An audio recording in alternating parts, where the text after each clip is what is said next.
గత ప్రభుత్వంలో విద్యార్థులకు ఎన్నో వసతులు ఏర్పాటు చేయడం జరిగింది. నూతన ప్రభుత్వం కాంగ్రెస్ ప్రభుత్వం వచ్చినాక మాత్రం పేరుకే మరి ఆరుట్ల గ్రామంలో చూయించినట్టయితే తెలంగాణ రాష్ట్ర సీఎం రేవంత్ రెడ్డి మాట్లాడుతూ విద్యార్థులకు ఇప్పటి నుంచి ఏమాత్రం టెన్షన్ లేకుండా మరి చక్కటి భోజనం చక్కటి విద్య అందిస్తున్నాము, ఇలాంటి విద్య ఎక్కడ కూడా దొరకట్లేదని చెప్పేసి మాట్లాడినటువంటి మాటలు మనం స్క్రీన్లో చూసాము.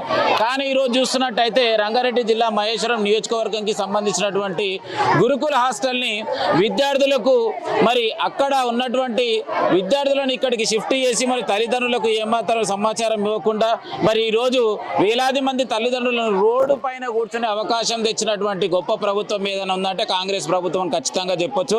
మరి ఇంతకీ ఏం జరిగిందనే అంశాన్ని మరి తల్లిదండ్రులు మనతో పాటు ఉన్నారు, వారి మాటలు అడిగి తెచ్చుకునే ప్రయత్నం చేద్దాం. అన్న నమస్తే. నమస్కారం సార్. ఏమైందన్న, ఎందు గురించి? ముందుగా మీ యొక్క ఛానల్ కు ధన్యవాదాలు తెలియజేస్తున్నాము. ఇక్కడ ఎందుకంటే ఇక్కడ ఈ గురుకుల ఉన్నటువంటి ఇది సోషల్ వెల్ఫేర్ గర్ల్స్ హాస్టల్ కాబట్టి ఇది గతంలో ఎక్కడ షాద్నగర్ లో ఉండేను. ఆ షాద్నగర్ లో సరిగా బిల్డింగ్ లేక సౌకర్యాలు లేక మేము అడిగితే మళ్ళీ కందుకూరు మార్చారు. కందుకూరుకి వెళ్ళి మళ్ళీ సరిగా వాళ్ళకు సరిగా రెంట్ సరిగా కట్టలేదని చెప్పేసి వాళ్ళు నోటీసులు ఇచ్చి అక్కడ కేసులు అయ్యి అక్కడ నుంచి వెళ్ళగొట్టారు. వెళ్ళగొట్టితే వాళ్ళు మాకు తెలియకుండా ఈ యొక్క టీచర్లు ఎవరైతే ఇక్కడ ఉన్న యజమాన్యం ఎవరైతే ఉన్నారో ప్రిన్సిపాల్ గారు తల్లిదండ్రులకు కూడా కనీసం పేరెంట్ కమిటీ కూడా సమాచారం ఇవ్వకుండా రాత్రి పిల్లల్ని తీసుకొచ్చి ఈ యొక్క జైల్లో నిర్బంధించినట్టు పిల్లల్ని బంధించారు. ఈ రోజు ఒక వారం రోజులు అవుతుంది వాళ్ళు ఇక్కడ తెచ్చిన రోజు కూడా సరిగ్గా మాకు ఏ యొక్క తల్లిదండ్రులు కూడా సమాచారం ఇవ్వలేదు. సో ఇవ్వనందుకు మేము ఇక్కడ వచ్చి ఈ రోజు చూస్తే ఎక్కడ చూసినా వాష్రూములు చూస్తే కుండీలు నిండిపోయి ఉన్నాయి పూర్తిగా. తాగడానికి సరిగా వాటర్ లేదు, పడుకోవడానికి సరిగా లేదు, ఫ్యాన్ సరిగా లేవు. పిల్లలు దాదాపు 600 మంది విద్యార్థులు ఉన్నారు. కనీసం ఆడుకోవడానికి చిన్న స్థలం కూడా లేదు, కనీసం కింద డైనింగ్ హాల్ లేదు, కూర్చోవడానికి బెంచీలు లేవు, కనీసం ఇప్పుడు గవర్నమెంట్ కూడా టెక్స్ట్ బుక్స్ కానీ నోట్ బుక్స్ కానీ ఏ ఒక్కరు కూడా ఇప్పుడు దాకా ఉంది. 15 రోజులు కంప్లీట్ గా వస్తుంది, ఏ ఒక్క సౌకర్యం లేదు. కనీసం ఈ రోజు మమ్మల్ని పేరెంట్ కమిటీ కోసం అని పిలిచారు. ఇక్కడ ఏ ఒక్క సంబంధించిన టీచర్లు లేరు. ఇవాళ కనీసం ఎవరు కూడా ఇక్కడ ఎవరు వార్డెన్ ఎవరు లేరు. ఇక్కడ ఉన్న సౌకర్యాలు ఎవరు చూసి ఎమ్మడే పరిష్కారం చేసేవారు ఎవరు లేరు. మీరు మహేశ్వరం నియోజకవర్గం సంబంధించినటువంటి విద్యార్థులు అంటున్నారు కదా, మరి ఏదైతే మహేశ్వరం కానుకొని ఫ్యూచర్ సిటీ డెవలప్మెంట్ చేస్తున్నాను, అక్కడ ఉన్నటువంటి గ్రామాలు డెవలప్మెంట్ అవుతున్నాయి, అక్కడ ఉన్నటువంటి విద్యార్థులకు బంగారు భవిష్యత్తు ఇస్తున్నానని చెప్పేసి తెలంగాణ రాష్ట్ర సీఎం రేవంత్ రెడ్డి అన్నాడు కదా, దానికి మీరేం సమాధానం చెప్పారు? సార్ ఇది అంత ఉత్తమ మాటలే సార్. గత ప్రభుత్వం కూడా ఉత్తమ మాటలు చెప్పింది. ఇప్పటికే దాదాపుగా వందల గురుకులాలు స్థాపించారు. 100 గురుకులాలకు ఇప్పటి వరకు ఎలాంటి ఒక బిల్డింగ్ సౌకర్యం లేదండి. కూర్చున్నట్టు ఇంటర్ డిగ్రీ పిల్లలు కూడా కింద కూర్చుంటున్నారు, ఏ సౌకర్యం లేదు. పూర్తిగా బిల్డింగ్లే లేవండి, వాళ్ళకి సౌకర్యాలు లేవు. దాదాపుగా 600 మంది అంటే 200 మంది బిల్డింగ్ కి 600 మందిని కూర్చోబెడుతున్నారు. ఇక్కడ ఒక బిల్డింగ్ కూడా లేదండి. కనీసం ఇక్కడ ఉన్న పీటీ ఉంటారు, ఆడుకోవడానికి కూడా చిన్న ఒక గదం గ్రౌండ్ లేదండి. ఇదంతా కాంగ్రెస్ గవర్నమెంట్ వచ్చినా ఏ గవర్నమెంట్ వచ్చినా పేద విద్యార్థుల యొక్క విద్యా యొక్క వ్యవస్థను ఎవరు కూడా మార్చడం లేదు. రేవంత్ రెడ్డి వచ్చి ఎంతో గొప్పలు చెప్పాడు. ఒక్కొక్కరికి 1,20,000 ఖర్చు పెడుతున్నాం అని చెప్పాడు. కనీసం ఇప్పటికి కూడా బుక్కులు ఇవ్వలేదు, పెన్నులు ఇవ్వలేదు, దుప్పట్లు ఇవ్వలేదు, బ్యాగులు ఇవ్వలేదు, ఏ ఒక్క మెటీరియల్ ఇవ్వలేదు పిల్లలకి. ఏ విధంగా వాళ్ళు ఇలా విద్యను అభ్యసిస్తారు? ఇలా టీచర్ కూడా సరిగా సమయానికి రారు. ఇలా టీచర్ల యొక్క సౌలభ్యం కోసమే కందుకూరు దగ్గర ఉన్నటువంటి బిల్డింగ్ ని అక్కడ ఉన్నటువంటి యజమాన్యం తెలియకుండా, ఇక్కడ ఉన్నటువంటి యజమాన్యం తెలియకుండా తక్షణమే అర్ధరాత్రి మా తల్లిదండ్రులు తెలియకుండా మార్చిరు. వీళ్ళ యొక్క టీచర్ ఇక్కడ ఉన్న బిల్డింగ్ ఏదైతే ఉందో ఇంతకు ప్రైవేటా గవర్నమెంట్? Private building. ఇక్కడ ఇంతకు ముందు 11 లక్షల అద్దె కట్టేది, ఇక్కడ వచ్చినాక 14 లక్షలు కట్టి చిన్న ఏ సౌకర్యం కూడా లేదు. ఇక్కడ అక్కడ ఉన్నటువంటి విశాలంగా ఉన్నది ఆ యజమాన్యం తెలియకుండా వీళ్ళు ఎవరు ప్రిన్సిపాల్ గారు అటాచ్మెంట్ అయ్యి వాళ్ళ యొక్క లావాదేవీలు మాట్లాడుకొని ఇక్కడ తక్షణమే మార్చుకోవడం జరిగింది. సో ఇది మాత్రం మేము ఖండిస్తున్నాం. పిల్లలకు ఇక్కడ నుంచి మార్చేంత వరకు మేము ఇక్కడ ఈ ముందు నుంచి మేము ధర్నా చేస్తాం. ఎవరు కూడా కలెక్టర్ గారు కానీ సిఇఓ కానీ ప్రిన్సిపల్ సెక్రటరీ కానీ వెంటనే వచ్చి స్పందించి తక్షణమే బిల్డింగ్ మార్చాలి, సకల సౌకర్యాలు కల్పించాలి. పిల్లలకు పుస్తకాలు, పాఠ్య పుస్తకాలు ఇవ్వాలి, నోటు పుస్తకాలు ఇవ్వాలి. అదేవిధంగా దుప్పట్లు, పడుకోవడానికి దుప్పట్లు ఇవ్వాలి, బెడ్లు ఇవ్వాలి, సంబంధించిన షూ కిట్ ఎవరు కూడా ఇవ్వలేదు. ఇక నిన్న మొన్న యంగ్ ఇండియా కిట్ అన్నారు, ఏ ఒక్క కిట్ కూడా ఏ ఒక్క విద్యార్థి కూడా సరిగా అందలేదు. ఇదంతా డూబ్. మనతో పాటు మరి విద్యార్థి తల్లిదండ్రులు. అమ్మ నమస్తే. నమస్తే. ఏం పేరు నీ పేరు? మాధవి. ఎక్కడి నుంచి వచ్చిండు? నాదర్గుల్లో ఉంటారు. ఎవరున్నారు ఈ హాస్టల్లో? నా పిల్లలు ఉంటారన్న. పిల్లలు ఉన్నారు. 3 పిల్లలు ఉంటారు. 2 పిల్లలు 9th క్లాస్, ఒక పాప 6th క్లాస్. ఏం చదువుతున్నారు? 2 పిల్లలు 9th క్లాస్, ఒక పాప 6th క్లాస్. మనం మీరు అందరు ఇక్కడ నిరసన వ్యక్తం చేయాల్సినటువంటి అవసరం వచ్చింది. ఇది ఫస్ట్ హాస్టల్ షాబాద్లు ఉండేనా, అక్కడ సౌకర్యాలు బాగాలేవని చెప్పి కందుకూరుకి కి మార్చినాం. అది కూడా పేరెంట్స్ బలవంతంగానే మార్చినాం. ఇప్పుడు అక్కడ బిల్డింగ్ ఓనర్ ఖాళీ చేయమని ఒక 1 year నుంచి చెప్తున్నారు. అటు ఇటు పేరెంట్స్ మాట్లాడుకుంటూ 1 year మాట్లాడినాము. ఇంకో 3 months కూడా టైం ఇచ్చింటాను. కానీ ఓనర్ కి వీళ్ళు ఇన్ఫర్మేషన్ ఇవ్వకుండా వాళ్ళ ఇష్టం ఉన్నట్లుగా వాళ్ళ సౌకర్యాల కొరకు ఈ వనస్థలిపురం చేంజ్ చేసిర్రు. పేరెంట్స్ కి ఎలాంటి ఇన్ఫర్మేషన్ లేదు. నైట్ ఇక్కడ షిఫ్ట్ చేసిర్రు. ఏదో మాకు చిన్న ఇన్ఫర్మేషన్ తెలిసి వచ్చి చూసినాము, వెళ్ళిపోయినాం అంతే. అన్ని బాగానే ఉన్నాయమ్మా, 80 వాష్రూమ్స్ ఉన్నాయి, అవి ఉన్నాయి, వాటర్ ఉన్నాయి అని చెప్పారు. లాస్ట్ వీక్ వచ్చి చూసినాం. ఈ వీక్ ఇక్కడ విజిట్ ఇస్తాడు monthly once. Second Saturday visit అనా, అందరి పిల్లలకు second Saturday visit monthly once. కాకపోతే సెకండ్ సండే కూడా ఇచ్చింది ఈసారి. సెకండ్ సండే ఎందుకంటే ఇక్కడ ప్లేస్ లేదు, ప్లే గ్రౌండ్ లేదు ఆడుకోవడానికి, పిల్లలు పేరెంట్స్ వస్తే కూర్చోడానికి ఇబ్బంది ఉందని చెప్పి సాటర్డే సండే విజిటింగ్ డే ఇచ్చిర్రు. ఈ రోజు మేము వచ్చినాము. లోపలికి వెళ్తే మా పేరెంట్స్ కి అలా లోపల ఉండదన్న, గేట్ బయటనే, బిల్డింగ్ బయటనే, లోపలికి రాదు. లోపలికి వస్తే మేము అన్ని చూస్తాం చేస్తాము, వాళ్ళ భాగవతం అంతా బయట పడుతుందని. ఒక కనీసం పేరెంట్స్ కి వాష్రూమ్ కి వెళ్ళడానికి పర్మిషన్ లేదన్న హాస్టల్లో. పిల్లలకి వాష్రూమ్స్ దగ్గర డస్ట్బిన్స్ ఉంటాయి, వాష్రూమ్స్ కరెక్ట్ గా ఉండవి. ఇప్పుడు ఒక్క వాష్రూమ్ కూడా కరెక్ట్ గా లేదన్న. అందులో స్టాఫ్ మాత్రం వాష్రూమ్స్ 30 members ఉంటారు స్టాఫ్, వాళ్ళకి 28 వాష్రూమ్స్ అన్న.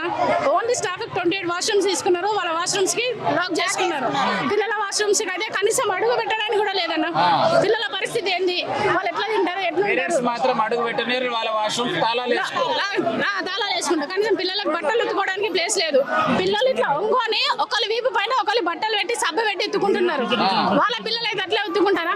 మరి పిల్లల పరిస్థితి ఏంది, వాళ్ళు ఎట్లా తినాలి, ఎట్లా ఉండాలి? వాళ్ళకి తాగునీటి సౌకర్యం లేదు, వాష్రూమ్స్ లేవు. కనీసం ఒక్క రోజు లోపలికి ఎందుకు విజిట్ కానివ్వరు, పేరెంట్స్ ని లోపలికి రానివ్వరు, చూడనివ్వరు. అన్ని బాగానే ఉన్నాయి మేడం, మాకు తెలియదా, మీ పిల్లలు మా పిల్లలు మేడం అని మాట్లాడతారు. ఏం చేస్తే న్యాయం జరుగుతుంది అంటారు అన్న? మాకు మంచి బిల్డింగ్ మార్చాలి. ఎట్టి పరిస్థితుల్లో పిల్లలకు ప్లే గ్రౌండ్ కావాలన్నా. ప్లే గ్రౌండ్ లేకుండా పిల్లల స్కూల్లో ఏం యాక్టివిటీస్ లేకుండా పిల్లలు, ఈ కాలం పిల్లలు ఎట్లుంటారన్నా? యాక్టివిటీస్ ఉండాలంటే ప్లే గ్రౌండ్ కావాలి, గ్రౌండ్ ఉన్న స్కూల్ కావాలి, మాకు వాష్రూమ్స్ ఉండాలి, వాటర్ సౌకర్యం ఉండాలి, పిల్లలకు సెక్యూరిటీ కూడా ఉండాలన్నా కరెక్ట్ గా. మరి ఏది ఏమైనా కూడా పేరెంట్స్ కి మాత్రం లోపలికి రానివ్వడానికి మాత్రం అవకాశం లేకుండా లాక్స్ వేసుకుంటారు. ప్రతి శనివారం పేరెంట్స్ రావాల్సినటువంటి సెకండ్ సాటర్డే సందర్భం కావచ్చు, ఈరోజు ఆదివారం సందర్భంగా పేరెంట్స్ వచ్చారు. కానీ తెలంగాణ రాష్ట్రానికి విద్యాశాఖ మంత్రి లేడు. 2 ఆయన చేతుల్లోనే ఉన్నా కూడా తను మాత్రం ప్రతిరోజు గేమ్స్ ఆడుతూ హెల్తీగా ఉండడానికి ఆస్కారం చూసుకుంటాడు. మరి ఇక్కడ ఉన్నటువంటి విద్యార్థులకు ఆడుకోవడానికి కనీసం జాగలేదు. ఈ సెల్లార్ లోనే ఉండాలి, ఈ సెల్లార్ లోనే ఆడుకోవాలి. అమ్మ నమస్తే, ఏం పేరు మీ పేరు? నా పేరు కల్పన. ఎక్కడి నుంచి వచ్చినాం? మేము మంకాల నుంచి వచ్చినాం. ఎంతమంది ఉన్నారు మీ పిల్లలు? మా పాప ఉంది. ఎప్పటి నుంచి చదువుతుంది? 5th నుంచి చదువుతుంది. ఇప్పుడు 10th మా పాప. 10th మా పాప. రైట్, మరి ఒక్కసారి లోపలికి వెళ్ళి చూసే ప్రయత్నం చేద్దాం.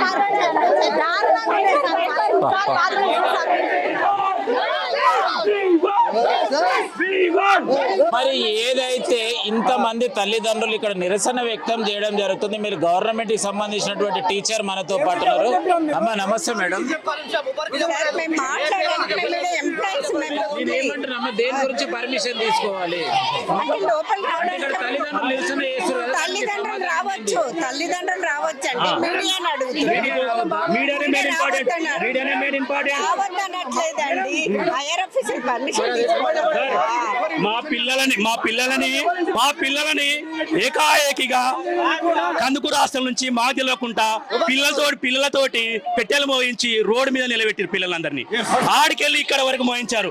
కనీసం మాకు చెప్తే చిన్న పిల్లలకు పెట్టెలు ఏ విధంగా మోస్తారండి? మాకు ఒక్క సమాచారం ఇచ్చిన మా పిల్లలు అవసరం అంటే మేము తీసుకొచ్చే వాళ్ళం. ఇవన్నీ లొసుకులు బయట పడతాయని ఉద్దేశంతో మాకు చెప్పకుండా వీళ్ళందరూ లోపాకార ఒప్పందం ఒప్పుకొని వీళ్ళు కమిషన్లు తీసుకొని మా తెలియకుండా ఇక్కడ మార్చారు బిల్డింగ్ ని. ఒక్కసారి మనం చూసినట్టయితే ఇవి తెలంగాణ ప్రభుత్వం ఏర్పాటు చేసినటువంటి క్లాస్ రూమ్స్ ఇవి. మరి ఇక్కడ ఒక్క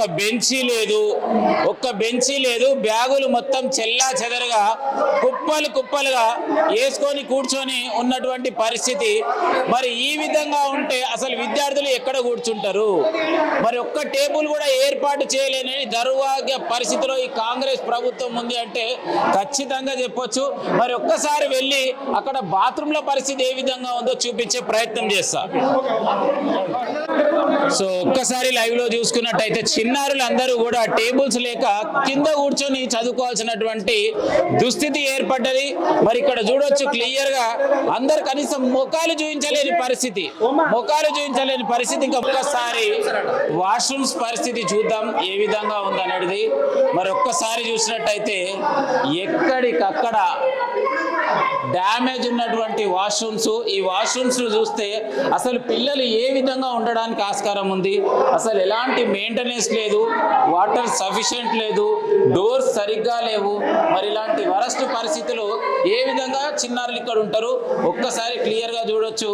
మెయింటెనెన్స్ మాత్రం దరిద్రం అని క్లియర్ గా చెప్పొచ్చు.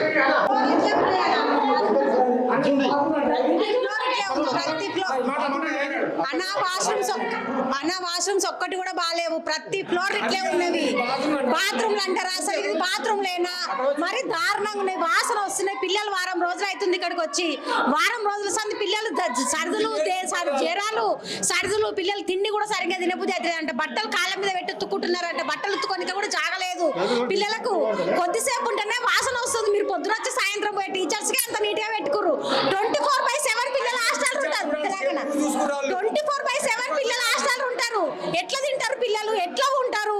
పిల్లలకి ఏమన్నా అయితే ఎవరిది బాధ్యత, ఎవరి రెస్పాన్సిబిలిటీ? పిల్లలు మా పిల్లలు మేము నమ్మి మీ దగ్గర ఇచ్చబెట్టే మా పిల్లలు రెస్పాన్సిబిలిటీ ఎవరు తీసుకుంటారు? డబ్బులు మా పిల్లలకి ఏమన్నా అవుతుంది, ఎవరు బాధ్యులు? ప్రిన్సిపాల్ బాధ్యుల, వైస్ ప్రిన్సిపాల్ బాధ్యుల, టీచర్స్ బాధ్యుల, ఎవరు బాధ్యులు మా పిల్లలకి అని మేము అడుగుతున్నాం. మాకు దారుణమైన పరిస్థితి మా పిల్లలకు వద్దు. కాదంటే మా పిల్లలు మేము తీసుకెళ్తాము, గవర్నమెంట్ స్కూల్ ఎందుకు చదివించుకుంటాము, పైసలు ఉంటాయి, మేము ప్రైవేట్ లో చదివిస్తాం, పైసలు లేకపోతే గవర్నమెంట్ స్కూల్ ఎందుకు చదివించుకుంటాము. మాకు మాత్రం ఈ హాస్టల్ మాత్రం వద్దు. వార్డెన్ కూడా సరిగా లేరు, సమయానికి ఉండరు, ఎవరు కూడా వీళ్ళ మీద కనీసం ఒక అవగాహన ఉండదు, పిల్లలకి కనీసం చూసుకోరు. ఇలా మమ్మల్ని పేరెంట్ రమ్మని చెప్పేసి వార్డెన్ గారు ఎక్కడ ఉన్నారు? ఇలా వార్డెన్ లేరు. వార్డెన్ అనే వారు గేట్ దగ్గర ఉన్నటువంటి సెక్యూరిటీ ఇక్కడ వార్డెన్ గా పనిచేస్తారు. ఇలా అంత దిగజారినటువంటి గవర్నమెంట్ హాస్టల్స్ తయారైనాయి. కాబట్టి ఏంటంటే ఇది పేదల యొక్క ఇది రెసిడెన్షియల్ స్కూల్ కాబట్టి ఎవరు పట్టించుకోవట్లేదు దీన్ని, దళితులది ఇది కాబట్టి ఎవరు పట్టించుకోవట్లేరు. అదే నిజంగా చూడండి, బీసీ గురుకులాలు చూడండి ఎంత నీట్గా ఉన్నాయి, ఎంత మంది ఉంటారు. ఈ గురుకుల ఏది దళితులది కాబట్టి ఎక్కడంటే అక్కడ మార్చుకుంటున్నారు, ఎన్నిసార్లు అంటే అక్కడ అన్నిసార్లు మార్చుకుంటున్నారు. ఎవరు అడగడం లేదు దీన్ని, సొంత బిల్డింగ్ లేదు. ఎన్నిసార్లు ఫిర్యాదు చేసినా తాత్కాలికంగా వరకే చూస్తున్నారు. గవర్నమెంట్ కి ఒక్కొక్కరికి 1,20,000 రూపాయలు ఖర్చు పెడుతున్నారు అంటున్నారు, కానీ ఒక్కరి మీద 30,000 కూడా సరిగా ఖర్చు పెడతలేరు మీ లెక్కలు వేసుకుంటే కూడా. ఎందుకంటే అందరూ ఒక దగ్గర జమ చేసి అంతా పోగు చేసుకుని డబ్బులు జమ చేసుకుంటారు గవర్నమెంట్, కానీ పిల్లలకు విద్యార్థులకు మాత్రం 1,20,000 రూపాయలు ఏ రూపాయి ఖర్చు పెట్టలేరు. ఇక్కడ చూస్తున్నట్టయితే కిచెన్ సెల్లార్లు ఏర్పాటు చేశారు కదా, ఈ విధంగా ఏర్పాటు చేయొచ్చా? ఏమైనా సెక్యూరిటీ ఫైర్ సంబంధించి ఏమైనా సేఫ్ సెక్యూరిటీ సిస్టమ్స్ ఉన్నాయా? ఫైర్ సెక్యూరిటీకి సంబంధించిన ఏమీ లేవు సార్. ఇక్కడ సెక్యూరిటీ లేరు, వార్డెన్ లేరు, ఇక్కడ ఇన్ఛార్జ్ కూడా ఎవరు సరిగా లేరు, ఇక్కడ ఏమైనా అయితే కూడా ఎవరు లేరు, అందుబాటులో ఎవరు లేరు. ఇవాళ ఇక్కడ బిల్డింగ్ మార్చడానికి కారణం ఏంటంటే టీచర్ల యొక్క సౌలభ్యం కోసం ఇక్కడ బిల్డింగ్ మార్చుకున్నట్టుగా మనకు తెలిసిపోతుంది.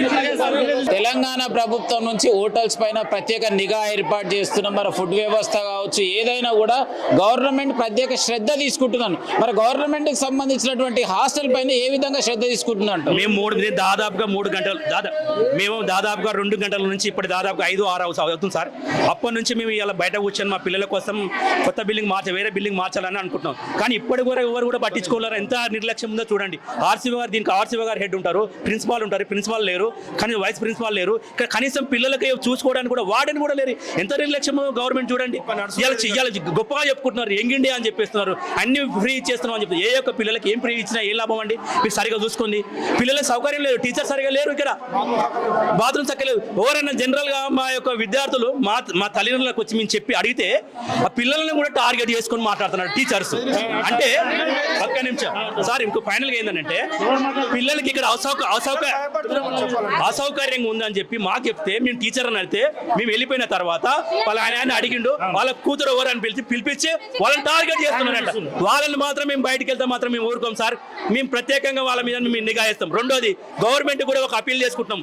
అలాంటి వాళ్ళు మా పిల్లలు చాలా మంది కూడా ఆత్మహత్య చేసుకున్న పరిస్థితులు కూడా ఉన్నాయి. అలాంటివి మా విద్యార్థులకు ఏమైనా జరిగితే మాత్రం తక్షణమే విద్యార్థులు ఒక టీచర్ మాత్రం మేము మాత్రం ఊరుకునే లేదు. అందుకే కాబట్టి దీని మీద జిల్లా కలెక్టర్ గారు రివ్యూ పెట్టి తక్షణం ఇలాంటివి ఒక ఆత్మహత్యలు కూడా స్టూడెంట్ ఆత్మహత్యలు చేసుకుంటే కూడా ఇలాంటివి కూడా రాకుండా చూడాలని కోరుకుంటున్నా సార్. వంటకు సంబంధించి ఎక్కడైనా కూడా వంట ఉండాలి అంటే మరి ఇక్కడ చూడొచ్చు క్లియర్గా ప్రభుత్వానికి సంబంధించినటువంటి హాస్టళ్లనే ఏదైతే గృహానికి ఉపయోగించాల్సినటువంటి సిలిండర్ని మరి ఇక్కడ గృహానికి ఉపయోగించాల్సిన సిలిండర్ కమర్షియల్గా మరి ఇక్కడ ఉండాల్సింది ఏంటంటే కమర్షియల్ సిలిండర్ ఉండాలి. ఆ సిలిండర్ కూడా బయటి సైడ్ ఏర్పాటు చేసి పైపు ద్వారా లోపలికి వచ్చే విధంగా ఉండాలి. కానీ ఇక్కడ మాత్రం ఇక్కడనే వంట వంతున్నారు. ఇక్కడ ఉన్నటువంటి విద్యార్థులకు 500 నుంచి 600 మందికి ఇక్కడనే వంట. మరి ఇక్కడ సేఫ్ సెక్యూరిటీ సిస్టమ్ కూడా ఏమీ లేదు. ఎంత దౌర్భాగ్యమైన పరిస్థితి ఉందంటే విద్యార్థులు ఇక్కడ వాష్రూమ్స్ పరంగా కావచ్చు, ప్లే గ్రౌండ్ పరంగా కావచ్చు, కనీసం శ్వాస తీసుకోవడానికి గాలి కూడా లేదండి. అంత నరక పరిస్థితిలో ఈ యొక్క విద్యార్థులందరినీ కూడా తీసుకొచ్చి ఒక జైల్లో వేస్తే ఏ విధంగా ఉంటారో ఆ విధంగా ఉంది ఇక్కడ విద్యార్థుల పరిస్థితి. మరి దయచేసి ఇప్పటికైనా తెలంగాణ ప్రభుత్వం విద్యకు ముందడుగు వేస్తున్నటువంటి ప్రభుత్వం ఎక్కడుందో నాకు కానొస్తలేదు, కానీ విద్యార్థులను నరకం చూపే ప్రభుత్వం మాత్రం క్లియర్గా ఇక్కడ కనిపిస్తుందని చెప్పేసి ఈ వీడియో ద్వారా తెలియజేస్తున్నాను. రైట్, వాస్తవానికి చూసినట్టయితే గత ప్రభుత్వంలో తెలంగాణ రాష్ట్ర విద్యాశాఖ మంత్రి శ్రీమతి శ్రీ సబితా ఇంద్రారెడ్డి గారు మరి మీరు ఉన్నప్పుడు మీరు విద్యకు సంబంధించి మరి ఏం చేశారో ఏం చేయలేదో తెలియదు, కానీ ఇప్పుడున్నటువంటి పరిస్థితి చాలా దౌర్భాగ్యంగా ఉంది. మరి ఇప్పుడు మీరు మహేశ్వరం నియోజకవర్గానికి ఎమ్మెల్యే, మరి ఒకసారి అడుగుదాం, మరి మీ ఎమ్మెల్యేకి సంబంధించి మీకున్నటువంటి సమస్యని ఎమ్మెల్యే దృష్టికి తీసుకెళ్లారా లేదా? ఈ పలుమార్లు దాదాపుగా గవర్నమెంట్ ఏర్పాటు చేసినప్పుడు, గురుకులాలు ఏర్పాటు చేసినప్పటి నుంచి ఆమె ఆధీనంలోనే ఉంది ఇది. ఆమెకు తెలుసు కొత్త బిల్డింగ్ ఏర్పాటు కోసం ఎన్నో ప్రయత్నాలు చేశారు. మన నిధుల సమీకరణ కోసమా దేనికోసం అయినా కానీ ఆ నిధులు సమీకరణ కాకపోయినా బిల్డింగ్ ఎక్కడో అక్కడ ఏమంటారు చూడు అడిగినప్పుడల్లా ఎక్కడో మారుస్తున్నారు అంత తప్ప ఒక కొత్త బిల్డింగ్ కట్టింది లేదు. అమ్మ సబితా ఇంద్రారెడ్డి గారు మీ యొక్క మన మహేశ్వరం కాన్స్టిట్యూన్సీకి ఉన్నటువంటి బిల్డింగ్ని, అదే మనకు ఉన్నటువంటి గురుకులాన్ని ఎక్కడెక్కడో మారుస్తున్నారు. కనీసం మీరు దీని మీద దృష్టి పెట్టండి. స్వయంగా గతంలో మీరు మంత్రిగా ఉన్నారు, కనీసం మీరు స్థాపించినటువంటి గురుకులాలే ఇప్పుడు దీన్ని పట్టించుకోకపోవడం ఇలా. మీరు ఎమ్మెల్యేగా ఉన్నారు, మీరు ప్రత్యేకంగా మా కాన్స్టిట్యూన్సీలో ఎమ్మెల్యేగా ఉన్నారు. మీరు ఎక్కడెక్కడ మారుస్తున్నారో కనీసం సౌకర్యాలు ఉన్నాయా లేవు ఒకసారి ప్రత్యేకంగా మీరు వెళ్ళండి, చూడండి. అట్లే మనకు ఇప్పుడు ఉన్నటువంటి మంత్రి గారు అడ్డూరు లక్ష్మణ్ గారు మరి ఎందుకు ఇలాంటి మా యొక్క దళితులు ఉన్నటువంటి హాస్టల్ ఇంత నిర్లక్ష్యం ఉన్నది, ఎందుకు దీన్ని మీరు పట్టించుకోవట్లేరు? ఒకసారి దళితులు ఉన్నటువంటి హాస్టల్ మొత్తం మీరు రివ్యూ చేయండి, చూడండి, ఒకసారి పర్యవేక్షణ చేయండి, మీకు తెలుస్తుంది. కనీసం వీళ్ళు తింటున్నారా, వీళ్ళ సౌకర్యాలు బాగున్నాయా, బాత్రూమ్లు బాగున్నాయా, పడుకోవడానికి దుప్పట్లు ఉన్నాయా, బెడ్లు ఉన్నాయా, మీరు ఇచ్చే నోట్బుక్స్ ఉన్నాయా, ఇవి ఒకసారి మీరు రివ్యూ చేయండి.